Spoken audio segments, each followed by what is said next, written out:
Bonsoir à tous, mesdames et messieurs, bienvenue à cette nouvelle livraison l'After News sur les antennes de Global LTV. Paulinès Autou présente les thématiques et le panel qui nous accompagnent dans cette édition. A tout de suite. Comme à l'accoutumée, deux thématiques constituent l'ossature de cette nouvelle édition de l'After News.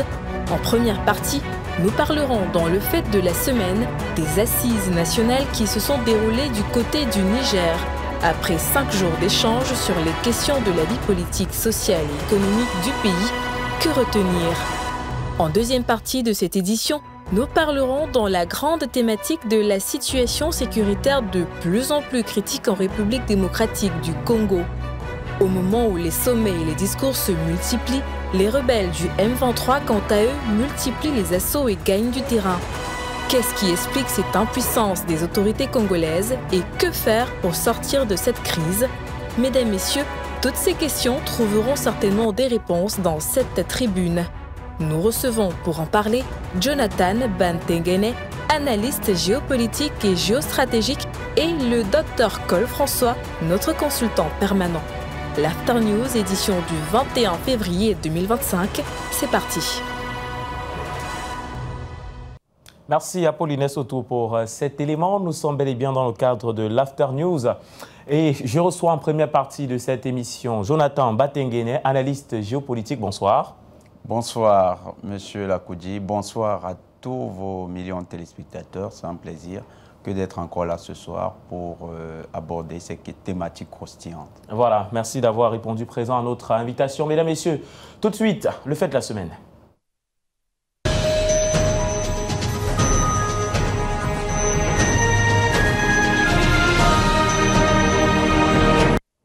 Dans le fait de la semaine, mesdames et messieurs, nous parlons justement de la fin des assises nationales qui se sont déroulées du côté du Niger du 15 au 19 février dernier.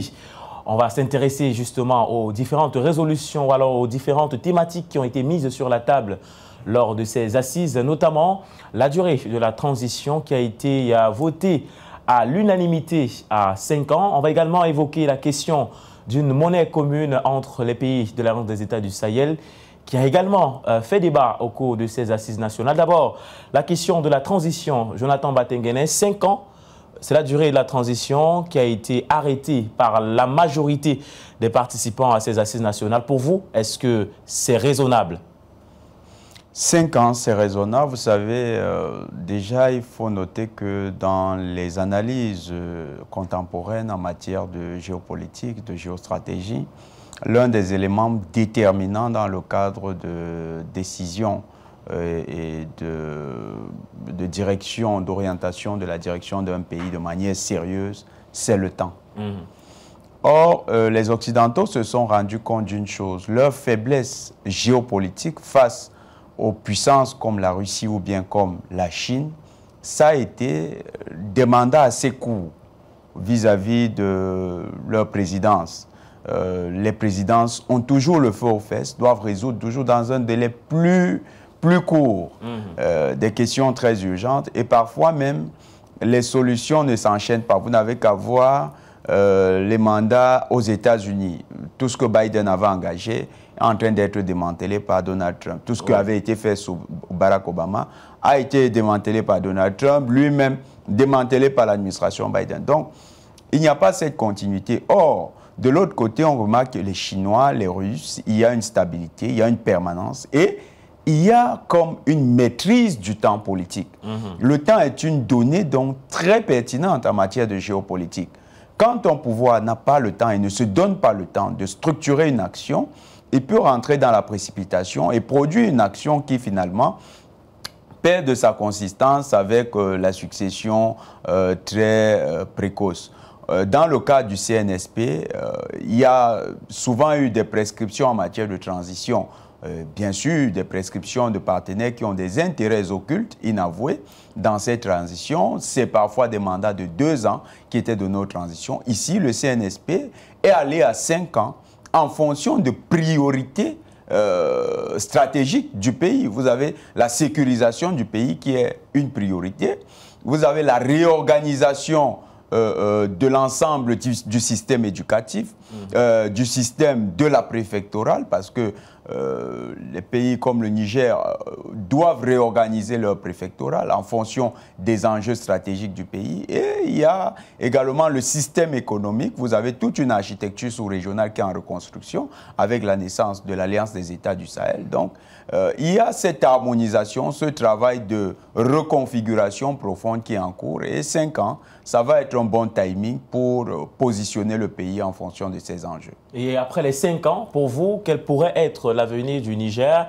Est-ce que le général Abdourahmane Tiani, de votre point de vue, doit peut-être se présenter à l'élection présidentielle ou alors il doit finir ces 5 années au pouvoir et de transition, il faut préciser, et laisser la place à une autre personne qui pourra aller dans la continuité de ce qu'il a commencé? Tout va dépendre de la pertinence et des enjeux encore qui se dessineront à cette période. Le général Tiani, actuellement, est en train de répondre avec brio aux questions les plus urgentes. Il est en train de proposer un type de management qui semble arranger tous les Nigériens. Quand vous regardez ces assises nationales, d'ailleurs, nous avons sur un autre média développé une analyse suivant laquelle, quand vous regardez le modèle des assises nationales et même des transitions en Afrique, il y a comme une configuration du Parti communiste chinois qui délibère pour l'ensemble des Chinois avec des représentants qui sont parfois issus de toutes les couches sociales, toutes les catégories sociales.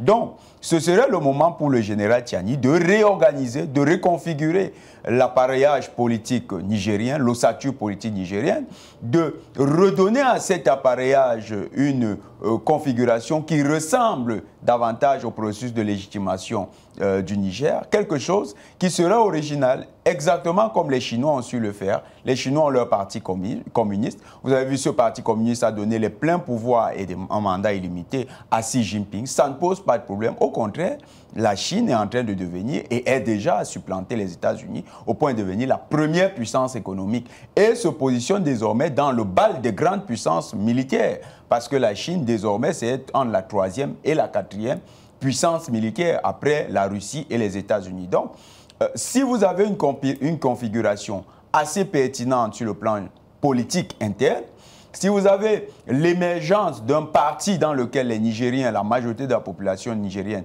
se reconnaît, eh bien, ce parti devra réorganiser selon que le peuple fixera un ensemble d'éléments décisifs dans la direction du pays. S'ils veulent, cette fois-là, que le général Tiani continue, eh bien, ils vont le reconduire. Mais s'ils veulent continuer avec d'autres dirigeants qui vont émerger au sein de cette transition ou bien de cet outil politique, parce que finalement, dans cette réforme, on n'aura plus le président du CNSP, on aura le président de la République, parce qu'il va être investi dans les jours à venir. C'est d'ailleurs pourquoi nous avons parlé d'un moment historique avec ces assises nationales. Ils se sont comportés exactement comme le Parti communiste chinois en légiférant au nom du peuple nigérien. Donc, la légitimité qu'a acquis le général Tiani, c'est à lui de satisfaire les désidératas des populations pour qu'au terme des 5 ans, l'on se pose pas la question de est-ce qu'il faut continuer, qu'on soit davantage dans la reconduction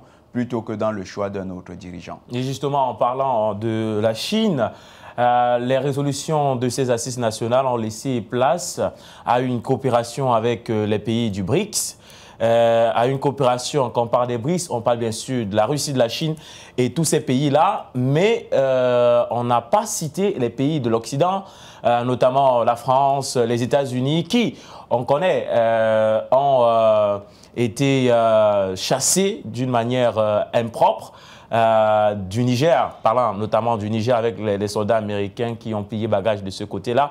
Est-ce que pour vous, la coopération justement entre le Niger, dans la situation économique dans laquelle il se trouve aujourd'hui, la coopération avec les BRICS est une bonne affaire pour ce pays pour sortir de la crise économique ou alors des crises sécuritaires qui minent le territoire présentement? Il faut noter que, en fait, c'est des années de déception, la coopération avec l'Occident, qui ont amené les Nigériens désormais à ne plus lorgner de ce côté. Quand vous regardez, par exemple, la France, qui depuis les indépendances nourrit une tradition de coopération stratégique et particulière, on appelait d'ailleurs cette coopération privilégiée avec le Niger. Vous regardez ce que ça a produit, eh bien, vous êtes carrément dans l'attitude des Nigériens. Ils sont extrêmement déçus. La France, sur le plan sécuritaire, c'était apporter au Niger la capacité de se défendre son territoire face à des menaces existentielles. Les terroristes sont arrivés, qu'a-t-on remarqué? Les Français ont été incapables de former une armée à la hauteur des terroristes. D'ailleurs, le président Bazoum, qui était un des chantres de la coopération avec la France, donnera une interview fin 2023 où il va carrément narguer son armée en disant « Les terroristes sont bien plus performants sur le terrain de la guerre que l'armée nigérienne ». Pourtant, le même Bazoum disait que l'armée française en renfort, ça allait être véritablement la solution contre le terrorisme. Donc, cette déception qu'ont subi les Nigériens, ils ne sont plus prêts de recommencer. En plus, vous avez, pendant que les terroristes étaient en train de progresser, vous aviez une base militaire états-unienne où ils ont quand même investi près d'$1 milliard pour la construction de la dite base. Et ils ont posé des drones MQ-9 Reaper, les fameux drones qui sont présentés comme les bijoux de l'armée de l'air états-unienne, qui malheureusement n'étaient pas utilisés à des fins de défense du territoire nigérien. Donc les Nigériens ont compris que les Européens, les États-Unis ont d'autres priorités. Leur priorité, c'était davantage les questions stratégiques liées aux enjeux des minerais dans le pays. Vous avez Orano qui exploitait les minerais pendant que le Niger était dans le noir. La ville Thessalite où on exploite la majorité de ces minerais, c'est une ville qui brille par son obscurité. Et par contre, Orano pompe de l'argent. Je prends un exemple. Ils achetaient l'uranium au niveau du Niger à 3 000 francs. 3 000 francs le kilo. Un uranium qui était revendu sur le marché international entre 120 et 180 000 francs CFA.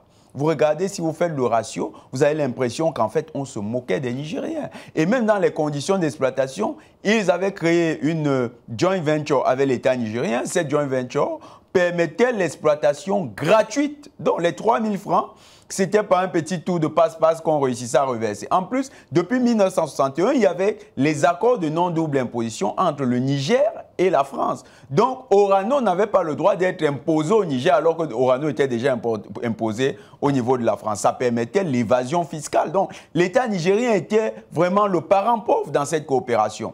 Ils ont réussi à remettre en question, à déconstruire le cadre de ces accords privilégiés pour la France et à poser un véritable rapport de gagnant-gagnant sur le plan fiscal et économique avec les entreprises françaises. C'est à ce titre que vous avez Orano qui est aujourd'hui en cessation et les Nigériens qui ont récupéré. D'ailleurs, ils revendent leur uranium à près de 200 000 francs. 200 000 francs le kilo sur le marché international. Vous avez vu, quand les Français ont voulu créer un blocus au niveau de l'Union européenne a dit non, nous voulons coopérer avec le Niger. Parce que nous avons un intérêt, ils ont l'uranium, mais nous avons besoin de ressources énergétiques. Nous nous sommes déjà coupés des ressources énergétiques russes, nous ne pouvons pas le faire avec celles africaines.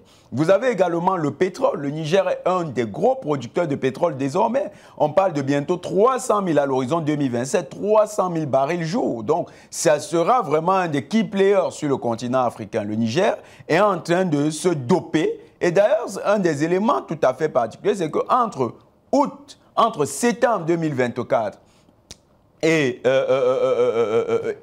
janvier 2025, le Niger a réussi l'exploit de transformer radicalement son économie au point de devenir le premier pôle de croissance sur le continent africain. 11% de taux de croissance. Le Niger, les organismes internationaux se posent des questions. Comment est-ce que le miracle nigérien est en train de se produire? Ça a été une réorganisation stratégique telle que nous avons cité, réorganisation stratégique sur le plan militaire, réorganisation stratégique sur le plan économique. Et aujourd'hui, ils sont en train de lorgner de nouvelles dispositions vers le monde multipolaire, d'où certainement ce privilège accordé aux BRICS. Oui. Ils veulent accéder aux avantages de ce monde multipolaire où il y a encore beaucoup d'avantages à se partager avec les puissances émergentes. Nous pensons que les Nigériens ils ont pris le bon cap, ils sont dans la bonne orientation et ce serait souhaité pour l'ensemble des pays africains. L'indispensabilité ou bien la fausse indispensabilité qu'on a créée dans le rapport de coopération entre l'Afrique et l'Occident, ça doit être déconstruit par les pays africains. Pas forcément, il ne faut pas attendre que les pays européens ou bien occidentaux le fassent. Parce qu'eux, ils tirent des intérêts. Quand on voit le cas du Niger, ils avaient vraiment des intérêts à maintenir cette coopération. Mais c'est aux nations africaines de penser à reconstruire le cadre de leur coopération dans le cadre, cette fois-là, d'un partenariat où ils gagnent. Venir faire l'apologie du gagnant-gagnant dans des conférences, ça ne change pas grand-chose. Voilà, merci Jonathan Batenguene pour cet argumentaire bien développé pour cette première partie de l'After News. On va marquer cette petite transition, après quoi le docteur Col François, notre consultant permanent, donnera lui aussi son point de vue sur ces assises nationales avant de passer à la deuxième thématique de cette édition.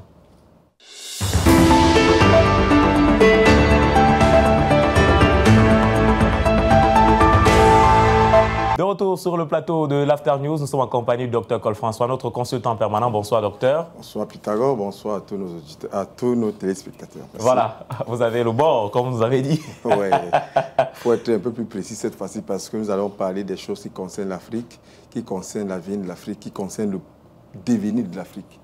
Donc, il faudrait que nous amenions les gens à comprendre ce qui se passe vraiment au Niger. Merci beaucoup, docteur Col François, une fois encore, pour votre disponibilité dans cette émission. Avec vous directement, entrons dans les assises nationales. Votre point de vue nous intéresse. Lors de ces assises, justement, la question de la monnaie a été évoquée au sein de l'Alliance des États du Sahel. Est-ce que, de votre point de vue, ça sera chose facile de sortir du franc CFA, monnaie dans laquelle ces pays sont emballés depuis des années déjà, Dr Col? Ok, disons déjà que je voudrais commencer par une citation du président Abdourahmane Tiani, qui dit, et je le cite, « Je m'engage solennellement à concrétiser cet espoir du peuple nigérien en prenant toutes les mesures pour ce faire, cela dans l'intérêt de notre pays. » Nous sommes ici dans son discours de clôture. Et là, vous me posez une question relativement à l'aspect financier et monétaire du Niger au vu, n'est-ce pas, des différentes résolutions. Disons déjà que la résolution qui fait intervenir l'aspect monétaire ici, c'est la résolution numéro 3, qui concerne l'économie et le développement durable. Vous voyez, les Nigériens, comme l'a dit Jonathan tout à l'heure, ce n'est pas l'oligarchie qui s'est assise à Niamey. Ce n'est pas les ministres, les députés, les maires. On a pris toutes les classes sociales, partant de la classe la plus basse, je ne connais pas bien le Niger, jusqu'à la classe la plus haute, afin que chacun qui pense pouvoir dire quelque chose pour que le Niger se développe vienne avec son avis. Et tous ces avis ont été pris en compte dans les 5 commissions qui ont été créées. Donc, dans la commission numéro 3, donc, on a parlé de l'économie et du développement durable. Et là, dans le point résolution numéro 1, il parle de renforcer le système monétaire actuel, non, reformer le système monétaire actuel pour favoriser la croissance économique, pas seulement du Niger, mais de l'espace AES. Oui. Moi, je voudrais que, vraiment, j'aurais bien voulu être présent à ces assises-là parce que je me suis identifié à ce qui s'est fait et ce qui s'est fait et je l'ai projeté dans l'Afrique tout entière et j'ai vu l'Afrique devenir un continent attractif, prospère, développé en moins de 10 ans. Imaginez-vous que le Niger soit en train de se dire « Ah, je suis dans un espace AES, il n'est pas question que je me développe seul parce que déjà je maîtrise déjà mon économie, je maîtrise déjà la production et la transformation d'ailleurs dans les points cités plus haut, au niveau par exemple de la résolution qui concerne la transformation économique. Ils ont dit qu'il va falloir recommencer l'exploitation et maîtriser la transformation. Mais tout ceci va générer des revenus. Mais il n'était pas question que ces revenus restent seulement pour le peuple nigérien. Mais il va falloir voir dans quelle mesure les richesses vont être redistribuées au niveau de l'AES. Vous voyez donc que nous avons été un peu préventifs au départ de la mise en place de l'AES, où on se disait il ne faudrait pas que ce soit l'AES des dirigeants, des présidents, mais que ce soit l'AES des peuples. Et là, on est réconforté parce qu'on ne pense pas seulement comment Tchadi va devenir riche, comment Traoré va devenir ceci, comment Assimi Goïta va devenir général 10 étoiles. Non. Mais comment est-ce que les peuples de l'Est vont pouvoir bénéficier des retombées de la vente du l'uranium? Oui. Comment est-ce qu'on va vendre l'uranium au niveau du Niger? On va l'exploiter, mais comment est-ce qu'un citoyen malien va pouvoir ressentir les retombées de cette vente-là. Vous voyez qu'on aura besoin de la main-d'œuvre. Et d'ailleurs, ça va s'enchaîner avec le point sur la mise en place des sujets de formation des jeunes dans l'agroalimentaire et la transformation de la chaîne des valeurs. Vous voyez qu'il n'est pas seulement question de penser au développement économique, industriel, mais il faut aussi aller au niveau de l'agroalimentaire parce qu'on sait que dès qu'une population est rassasiée, elle peut écouter. Dès qu'une population est rassasiée, elle peut travailler. Dès qu'une population est rassasiée, elle peut prévenir l'origine de son alimentation qui peut être le champ, qui peut être l'industrie de transformation et par conséquent, maîtriser la souveraineté économique de son État. Voilà pourquoi il pense au niveau du Niger qu'il va falloir revoir la chaîne de transformation, la chaîne de la valeur agro-industrielle. C'est-à-dire que du secteur primaire, qui est le secteur, n'est-ce pas, de la matière première, jusqu'au secteur tertiaire et peut-être même quaternaire. De sorte qu'au Niger, on cultive, on récolte, on transforme et peut-être revendre. Donc, je pense que les assises du Niger nous ont démontré que le peuple de l'AES s'est totalement détaché du cordon ombilical colonial. Parce que, je crois que peut-être on va revenir là-dessus tout à l'heure, parce que quand vous regardez très bien comment les choses se passaient à l'époque, il fallait être précipité. Dès que le coup d'État qui était fomenté par ces mêmes gens-là était réalisé, on vous disait, OK, dès 2 mois, il faut déjà mettre un pantin, parce qu'il ne fallait même pas qu'on vous donne la peine de connaître même les contours du pays dans lequel vous êtes assis. Mais aujourd'hui, on voit avec le recul, l'analyse stratégique, l'abordage institutionnel qui est en train d'être pris aujourd'hui est rassurant. Et on est sûr que quand le Niger va lancer, le Burkina Faso va lancer, le Mali va lancer, et attention au Tchad. Quand vous voyez le comportement du Tchad en Afrique centrale, je pense qu'il y a gestation au Tchad d'un mouvement indépendantiste comment on le dit souvent, d'autodétermination qui risque d'amener le Tchad, n'est-ce pas, à rejoindre l'AES parce que c'est des présidents jeunes qui n'ont pas connu Saint-Cyr en tant qu'institution de fondatrice de base, qui n'ont pas connu le colon, mais qui sont nés dans les années 90, qui ont une autre perception de l'Afrique, qui veulent faire de l'Afrique un Eldorado. Je pense que c'est des éléments encourageants et si cette mouvance peut se transformer au Tchad et que ça rentre dans ce cycle-là, l'Afrique commence à avoir une espace d'émancipation. Voilà, Dr Cole, pour sortir de cette partie avec vous, cette autre question, vous avez parlé de beaucoup de réformes qui sont en cours et qui sont d'ailleurs le résultat de ces assises nationales qui sont tenues au Niger pendant 5 jours pratiquement. Dites-nous, est-ce que vous pensez que sur le temps, le Niger pourra justement asseoir ces politiques qui ont été décidées au cours de ces assises-là pour le bien pas seulement du Niger, mais aussi des autres pays qui constituent l'Alliance des États du Sahel aujourd'hui? Vous comprenez donc pourquoi j'ai commencé par citer le général. C'est un monsieur, quand vous l'avez suivi en fin d'année sur les antennes de la télévision nigérienne, vous comprenez qu'un seul monsieur qui comprend, qui connaît, qui maîtrise son État, qui connaît son pays et qui sait parce que ce que nous reprochons souvent à nos dirigeants, surtout en Afrique centrale, c'est qu'il y a un certain détachement entre la classe dirigeante et la classe dirigée. Du coup, on a l'impression que ceux qui dirigent vivent dans leur Cameroun, dans leur Congo, dans leur Gabon, et il y a une autre partie qui vit aussi dans son petit État. Mais par contre, quand vous regardez par exemple les thématiques qui ont été élaborées, ils ne sont pas allés dans la flagornerie, ils ont voulu être efficaces. Ils ont parlé de la paix, la sécurité, la réconciliation nationale et la cohésion sociale. Ils ont parlé de la réforme, alors du refondement politique et institutionnel. Puisqu'on sait que, jusqu'à date, l'institution nigérienne était carrément entre les mains des Occidentaux.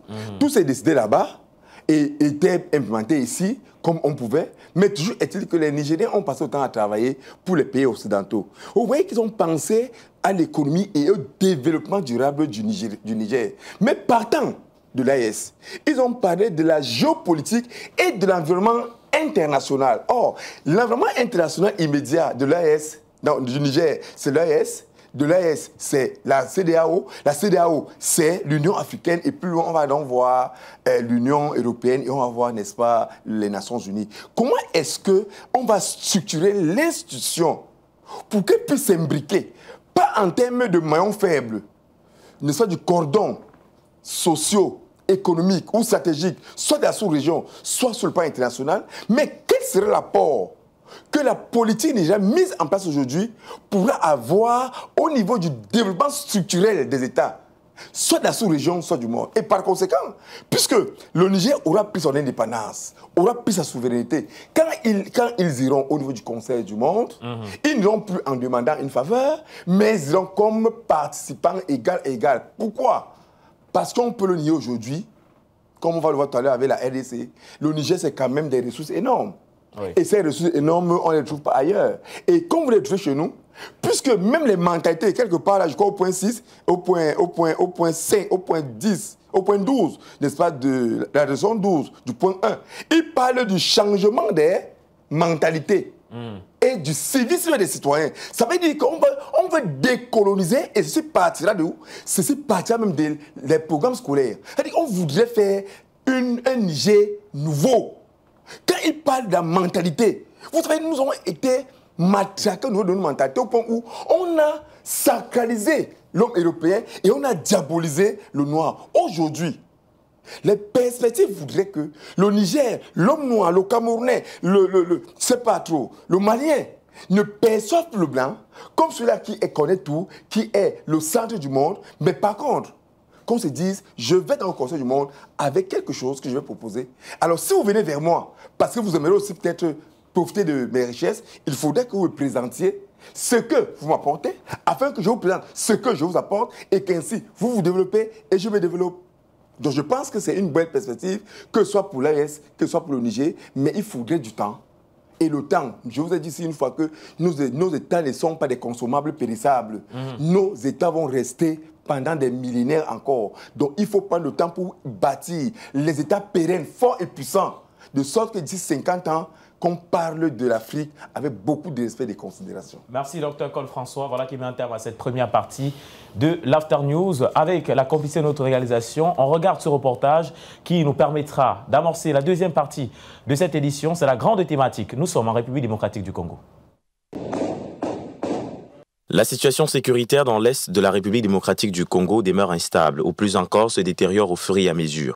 Au moment où les sommets pour sortir de cette crise se multiplient à l'échelle continentale et internationale, les rebelles du M23, quant à eux, gagnent du terrain. Il est donc à s'interroger sur l'importance de tous ces sommets si aucun résultat concret ne se fait ressentir sur place. Pour rappel, le Conseil de sécurité des Nations Unies s'était réuni en urgence le 26 janvier dernier en raison de la détérioration rapide de la situation sécuritaire dans cette partie est de la RDC. Toujours pour cette même raison, le sommet EAC-SADC s'est tenu le 8 février dernier, suivi récemment du 38e sommet de l'Union africaine, où la question des tensions au Congo a été mise sur la table. Il va sans dire que toutes ces rencontres et ces sommets, qui n'ont débouché que sur la dénonciation ou la condamnation verbale, n'ont pas été suivis d'actes concrets visant à restaurer la paix et la stabilité en République démocratique du Congo. Pas étonnant que le président congolais Félix Antoine Tshisekedi ait boudé les dernières rencontres auxquelles il a été convié. Pour le Dr Col François, consultant permanent de l'émission l'After News sur Global LTV, la solution ne réside plus dans les beaux discours, mais plutôt dans les armes. C'est difficile de comprendre qu'un pays comme le Congo, avec autant de populations qui vont à plus de 60 millions de Congolais aujourd'hui, qu'ils ne soient pas capables de mettre sur pied une armée au minimum d'1 million de personnes. Je ne comprends pas. Et la coopération militaire qu'ils ont donc avec les pays occidentaux, ça leur sert à quoi? Pour que le Congo soit en train de plier les chines. L'analyste géopolitique sur notre plateau appelle donc le peuple congolais à se tenir aux côtés de l'armée et à mutualiser les forces pour défendre la dignité et la souveraineté de leur pays. Et que le peuple accepte d'enlever 1 franc, 2 francs pour soutenir l'armée. Je suis sûr que d'ici la fin de l'année, ce souvenir ne sera qu'un triste souvenir et jamais plus le Rwanda n'osera. Et si jamais le Rwanda venait à oser, que l'armée congolaise fasse un peu un tour à Kigali. Et je crois qu'après ce tour-là, le Rwanda se calmerait et comprendra que le fusil a vraiment changé. Il revient dès lors à chaque fils et fille de la République démocratique du Congo de s'investir dans cette lutte pour la libération du pays. Cela dit, le sort de la RDC ne réside pas entre les mains des étrangers, mais dépend entièrement des Congolais eux-mêmes. Voilà, c'est un After News. Dans l'After News, il faut le dire, on a pris le point de vue du Dr Col François qui s'était déjà exprimé sur cette question. Mais on va aller dans la continuité de cette actualité puisqu'elle évolue du côté de la République démocratique du Congo. Sur le plateau, notre invité Jonathan Batengene est là. On va essayer de comprendre pourquoi est-ce que, pour une population estimée à 100 millions d'habitants du côté de la République démocratique du Congo, un petit groupe armé de M23 arrive quand même à évoluer sans qu'il n'y ait de réplique côté gouvernement. On voit comment il se développe aisément dans le pays, il tue des citoyens, il massacre des villes et tout ça, mais le gouvernement reste indifférent sur le terrain. Il faut noter d'abord que ce n'est pas un rapport lié à la démographie. Si c'était un rapport démographique, Israël ne serait pas un problème dans la péninsule arabe. Ce ne serait pas un problème dans le Moyen-Orient. Mais en fait, c'est un rapport de puissance, un rapport de force entre des acteurs militaires. Et ce rapport de force penche aujourd'hui en faveur des M23. Mais qui sont les M23? Il faut noter que depuis 1994, sévit à l'est de la RDC une géopolitique du chaos, mais surtout une géopolitique de colonisation stratégique pour le contrôle des matières premières du Congo, notamment le cobalt, le coltan, l'uranium, le tantal et d'autres ressources rares que l'on retrouve dans cette région, diamant, or pour les minerais. Donc, cette géopolitique est alimentée par la CIA qui, depuis 1958, et depuis même bien avant la fin de la Première Guerre mondiale, a fait du Congo une terre particulièrement stratégique pour la puissance technologique états-unienne. Il faut noter qu'en 1895, quand l'Association internationale du Congo est proclamée, propriété du roi belge Léopold II, ce criminel, ce véritable voyou qui a commis des crimes à n'en plus finir sur le territoire du Congo, coupant des bras, des mains, pour enrichir son petit territoire qui s'appelle la Belgique. Lorsqu'il a proclamé l'indépendance de l'Association internationale du Congo en 1895, eh bien, il a fait de cette association un référentiel de coopération avec des puissances comme les États-Unis, l'Angleterre et la France. Parce que la Belgique était un petit royaume qui n'avait pas la capacité de véritablement mener des expéditions coloniales. Il fallait se faire appuyer d'autres puissances. Donc les États-Unis ont été mêlés. Quand vous regardez les comptes rendus, les rapports de la conférence de Berlin, les États-Unis se sont prononcés sur la naissance de l'Association internationale du Congo. Et depuis 1905, les États-Unis ont des intérêts. Il faut noter que la plus grande rue de diamants dans le monde est à Anvers, en Belgique. Elle est tenue par un ensemble de Khazars, ce que vous appelez très, très vulgairement les Juifs, mais les Khazars, parce que c'est leur véritable identité, les Khazars qui sont pour la plupart des personnes qui ont fait fortune aussi aux États-Unis. Donc ces Khazars vendent du diamant à Anvers. Et les États-Unis, qui avaient donc fait du Congo un espace stratégique, co-exploitent avec les Belges, les Britanniques et les Français les ressources du Congo.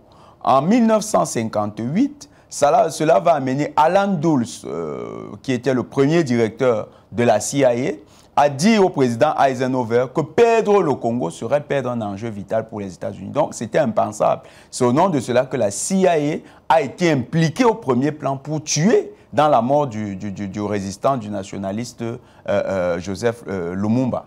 Et vous avez également les États-Unis qui sont restés dans le pays à travers des acteurs stratégiques, des agents qui travaillaient comme étant dirigeants dans le pays, notamment Mobutu. Mobutu, c'est Koko Bendo Wazabanga. Donc Mobutu, qui était un agent de la CIA, quand il a commencé à se tourner vers les Chinois dans l'exploitation d'un ensemble de ressources stratégiques, les États-Unis lui ont collé une rébellion. La dite rébellion est partie d'abord de Kampala, en Ouganda. Elle a été dormante auprès de Museveni, puis elle s'est constituée à Kigali, et ceux qu'on appelle les Banyarwanda au Congo, les Banyarwanda, c'est en fait des personnes qui avaient été déportées sur le territoire, du moins, il y avait une immigration encouragée par l'Allemagne, mais aussi par les Belges sur le territoire congolais, de Rwandais, qui sont donc des Rwandais de la caste des Tutsis. J'insiste sur ça, la caste des Tutsis. Il n'existe pas une ethnie Tutsi. C'est une caste dans le grand peuple Urundiranda. Et ce grand peuple, ce grand royaume Urundiranda avait une langue avec des variantes. Donc, le Kinyarwanda n'est pas différent du Kinyurundi. Et n'est pas différent du de la langue qu'on parle en Ouganda. C'est des langues qui ont juste des variantes. C'est un peu comme, vous pouvez avoir au Cameroun, les Bassa. Vous avez les Bassa de la Sanaga maritime qui peuvent avoir un parler qui est un peu différent de celui du Bikok, qui est un peu différent du Holland, pour ceux qui sont dans le centre. Donc, c'est la même chose. Et donc, ces variantes de la même langue, on a ethnicisé ceux qui avaient ces variantes, alors qu'ils étaient des castes sociales. Les Tutsis sont des éleveurs, les Hutus sont des agriculteurs, les Touas sont les Pygmées qui étaient des forgerons, donc ils maîtrisaient le métier de la forge. Voilà comment on a ethnicisé des castes sociales. Et donc dans la migration de quelques Banyarwanda, donc des enfants du Rwanda, c'est un peu pour reprendre le parler commun au niveau de l'Est de la RDC, on avait préparé la partition donc de la RDC. Cette partition voulait quoi? Lorsqu'on prend les rebelles, qu'on constitue, les Banyarwanda qu'on constitue comme une rébellion qui va épauler Joseph Désiré Kabila, Laurent Désiré Kabila pour renverser Mobutu, il y a un accord secret qui est passé sous l'égide de la CIA et des Nations Unies. Cet accord veut que l'Ouganda contrôlera une partie de l'Est, c'est-à-dire la zone de Bunia. Le Rwanda contrôlera une partie, c'est-à-dire le sud, le nord Kivu. Et les territoires ainsi délimités vont permettre de booster le développement de ces pays-là et de partager les ressources du Congo. Donc, les Banyarwanda qui vont arriver à Kinshasa ne viennent pas pour libérer le peuple congolais. Ils viennent simplement pour concrétiser ce projet. Et Museveni va avoir une déclaration lorsque Mobutu tombe. Il va dire l'Ouganda et le Rwanda n'ont pas intérêt à ce qu'il y ait un homme fort à Kinshasa. Il faut un homme qui sera docile, c'est-à-dire un homme qui va favoriser l'exploitation, le pillage des ressources du Congo via l'Ouganda et le Rwanda. Et c'est d'ailleurs une des raisons qui justifie la mort de Laurent Désiré Kabila, son remplacement. Et vous devez noter qu'à côté de Kabila, il y avait un chef d'état-major qui a été chef d'état-major aussi au Rwanda, le général Kabarebe. Donc, vous avez des personnes comme ça qui ont servi dans les deux camps et qui se retrouvent à des niveaux stratégiques. Vous avez des hauts officiers rwandais qui sont dans l'armée congolaise. Vous avez des Rwandais, des Banyarwanda qui sont dans l'armée congolaise. Et vous avez des généraux congolais qui ont mouillé dans le trafic des ressources naturelles. Aujourd'hui, dans la complexité de ce conflit, c'est quoi? C'est qu'il y a des généraux qui ont des intérêts à l'est de la RDC. Ces généraux ne défendent pas véritablement la RDC. Ils sont en complicité avec l'Ouganda et le Rwanda. Et l'avancée trop rapide du M23, elle est aussi due au manque d'expérience politique du président Tshisekedi. C'est pourquoi nous, panafricanistes, nous sommes profondément opposés à cette idée de démocratie. Parce que la démocratie en Afrique, ce n'est pas toujours l'homme le plus compétent qu'on vous met à la tête d'un État. Le président Tshisekedi n'était pas l'homme qu'il fallait pour la situation. Quand il arrive, lui, il a à cœur il se dit, selon ce qu'on lui a dit à la CIA, tu vas trouver un accord avec Kagame, tu vas créer une compagnie d'or. C'est ce qu'il a fait, hein. Compagnie d'or au Rwanda, vous allez exploiter l'or, ça va ressortir par le Rwanda. Mais Kagame ne s'est pas limité là. Kagame lui dit, il faut respecter les accords avec le M23. Que disent ces accords? Ces accords veulent que 40% des hauts officiers dans le sud et le nord Kivu soient des Banyarwanda, c'est-à-dire en fait des Rwandais d'origine qui se retrouvent dans des postes de décision dans l'armée, mais également dans l'administration gouverneurale, c'est-à-dire dans les gouvernorats de région. Donc en fait, c'est une mise sous hypothèque de ces régions-là au profit du Rwanda. Voilà les éléments profonds que Kagame lui... Il ne veut pas des miettes. Il veut rester, il veut être celui qui contrôle. Et ça a été prouvé depuis. Le M23 est directement lié à l'armée rwandaise. C'est-à-dire que les éléments du M23, quand ils mènent des opérations de terrain, ils sont soutenus par les forces spéciales rwandaises. D'ailleurs, même une partie des M23 sont les forces spéciales rwandaises. C'est l'armée rwandaise qui est en fait sur le théâtre des opérations. Et cette armée a une bonne maîtrise des zones. Ils profitent donc de la corruption de certains généraux. D'ailleurs, certains ont été arrêtés, ceux qui étaient à Goma et qui ont les 10 généraux qui ont décampé devant ceux qu'on nous présente comme de vulgaires bandits, les M23. Ils ont décampé. Ils ont même demandé aux 10 000 combattants de FARDC qui étaient dans la ville de plier bagages et de partir. N'eût été le courage de quelques hommes vaillants de ces FARDC à qui nous tirons un grand coup de chapeau en leur disant et nous inclinons devant la mémoire et ceux tombés. Donc, n'eût été ce courage, cette armée aurait déjà fait reddition au niveau de Goma. Au niveau de Bukavu, c'est carrément le même scénario. C'est-à-dire vous avez une traîtrise interne. On a vu des militaires décamper en prenant les selfies. C'était humiliant. Pour nous qui soutenons le Congo, on se demandait, mais ça, quels sont ces FARDC? Ils sont la honte de l'Afrique. Et ceux qui l'ont fait, nous disons, vraiment, vous êtes la racaille des armées africaines. Vous méritez tous être arrêtés, jugés, et au terme de ce procès, d'être exécutés. Parce qu'en fait, la haute trahison pour un militaire, c'est la peine de mort. Donc, ces militaires-là, ils ont fait la honte de l'Afrique. Ils ont ridiculisé le Congo. Et ils préfèrent simplement sauver leur peau. C'est aussi le fait que les chefs d'État, le président Joseph Désiré Kabila, qui a remplacé Laurent Désiré Kabila, même s'il a eu quelques situations avantageuses avec une offensive en 2012 qui a été assez productive, qui a repoussé les M23, ils n'ont pas constitué une véritable armée pour le Congo. Le grand problème du Congo, c'est ça. C'est que quand vous regardez l'armée congolaise, c'est une armée qui avait sous Tshisekedi les supplétifs roumains qui étaient payés $5 000. $5 000. Tandis que le soldat congolais touchait moins de $100.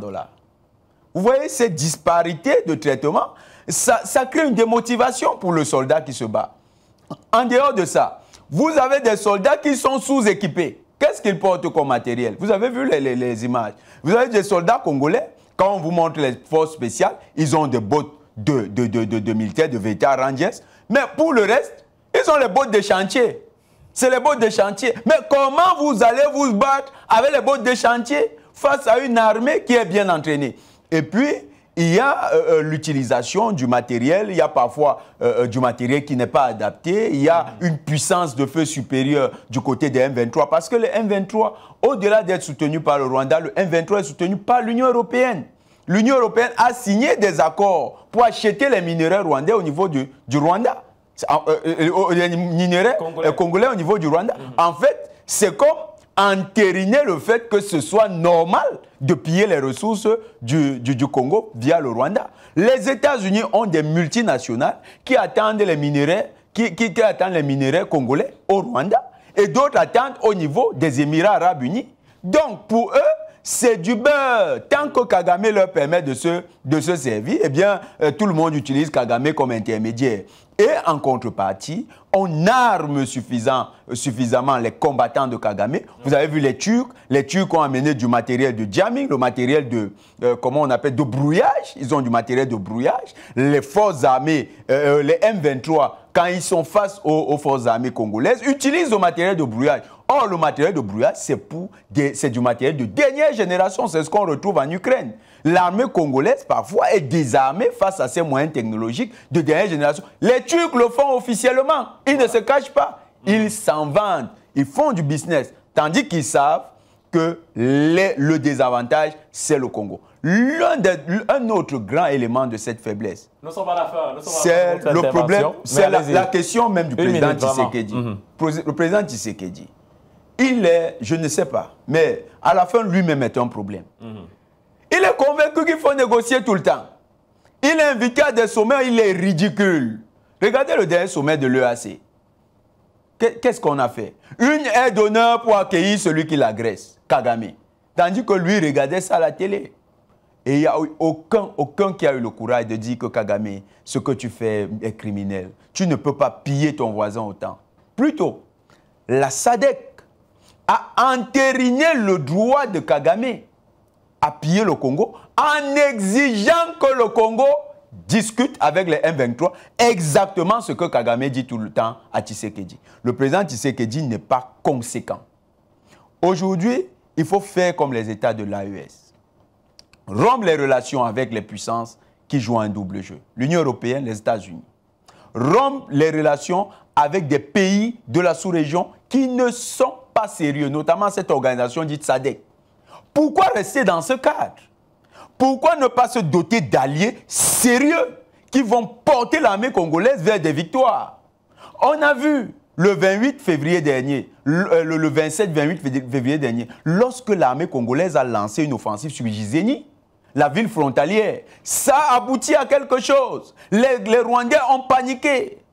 Mais si le président Tshisekedi était conséquent, il aurait dû comprendre que l'heure n'est plus à la négociation. Il devait fermer les portes de la négociation et se dire rendez-vous à Kigali. Nous lui disons toujours, la seule manière de résoudre ce problème, c'est de se donner rendez-vous à Kigali pour signer les termes de la reddition de l'armée rwandaise. Ce n'est qu'en neutralisant l'armée rwandaise que le Congo va se sortir de cette affaire. Merci Jonathan Batengene pour cet argumentaire. C'est vrai que ça a pris plus de temps que prévu, mais c'était important, c'était essentiel d'avoir toutes ces informations sur le plateau.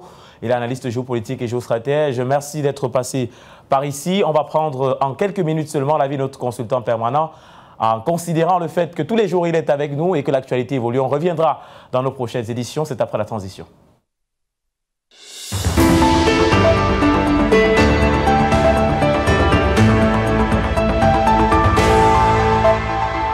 Voilà, après Jonathan Batengene sur la situation en République démocratique du Congo, le docteur Cole François avec qui nous allons échanger pendant 5 minutes seulement sur cette thématique, peut-être moins de 5 minutes. On a vu également l'Union africaine, le Conseil de sécurité des Nations Unies, le sommet SADC, EAC, tout ça.